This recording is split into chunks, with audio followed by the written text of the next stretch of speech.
I met him, I was working as a barman in Kilkee with a friend of mine, Gilbert Brosnan, who's a witness. He's still alive too, believe it or not. Right. Both still the same. We went to school together and went down to Kilkee together. And I'm working in the bar. I'm 16, and in walks Che Guevara. Right, now it was a bit like a Western, because there was a swing door. There was a double door, proper door, and then there was a swing door.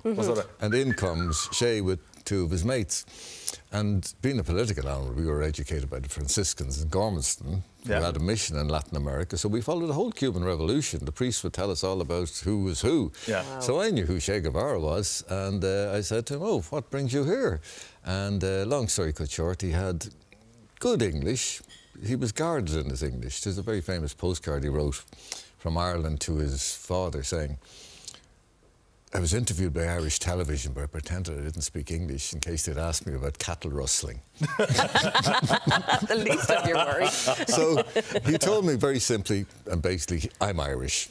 And that phrase stayed with me all my life, because I knew about the Argentinian diaspora, Admiral Brown. I had no idea there were so many of them. The head of the Argentinian-Irish Association only came over to see me a while ago, Jorg Mackay.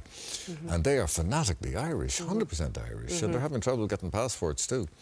But anyway, Che came from a posh area of town. Was there a Galway connection? I hear that every once in a while. Galway and Cork. Yeah. He told me Galway and Cork, but Galway have grabbed them and run with it. And we're not letting go. It's like the way Ballina has grabbed by. You haven't won. There's County Loud. But Ballina gets challenge. Yeah, absolutely. But Mayo for Sam, but there you go. I'd love to see them win something in my lifetime, even though I'm a Clare man. Yeah. You know? They just got the league. So they won the league a few weeks ago. ago. I want the All-Ireland. They have to win an All-Ireland, for God's sake. You know? Back to Che. Anyway, Che. I followed his career from that point on. Then he disappeared. They said Castro had murdered him. All the Western press was saying he's been assassinated.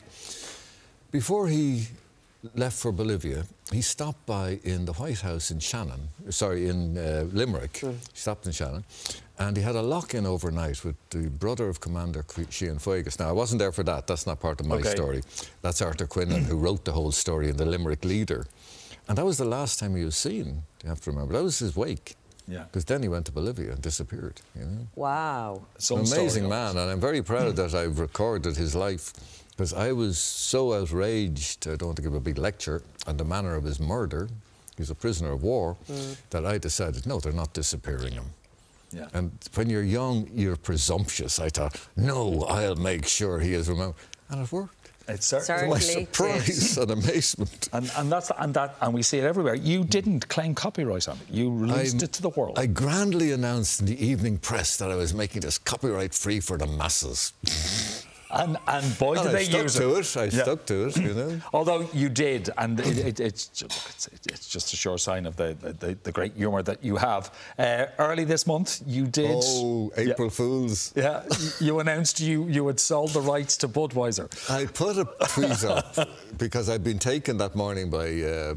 the On the Ditch guys, who said they'd sold their rights to the magazine to the News Corporation, Murdoch. And I thought, Then I realised it's April Fool's, so I put up my own one of Che and me, the image, saying that Budweiser have offered me $2 million for the image rights. And I said, all the money will go to a great cause. Me. Now, you'd think that would be enough for anybody. Red rags to bulls. It's over 300,000, 400,000 views. It went haywire. And then another guy on the net, who I don't know, did an image of me with a Budweiser necklace, the Che logo over his hat. Yeah. And as I wrote to him after the reaction, I said, another fine mess you've got me into. Because people believed it. Yes. I had to put up a disclaimer saying this will never happen. It's a joke. The Wall Street Journal, Michael Casey, who wrote a book called Che the Afterlife and interviewed me many times, wrote to me wanting to do a story or emailed me, and I'm going, no. What do they say? The lie is all the way around the world before the truth is out the gate, isn't that it? Absolutely. It goes well, I've warned my fast. kids that my obituary will read the artist who created Che Guevara and sold the image rights to Budweiser.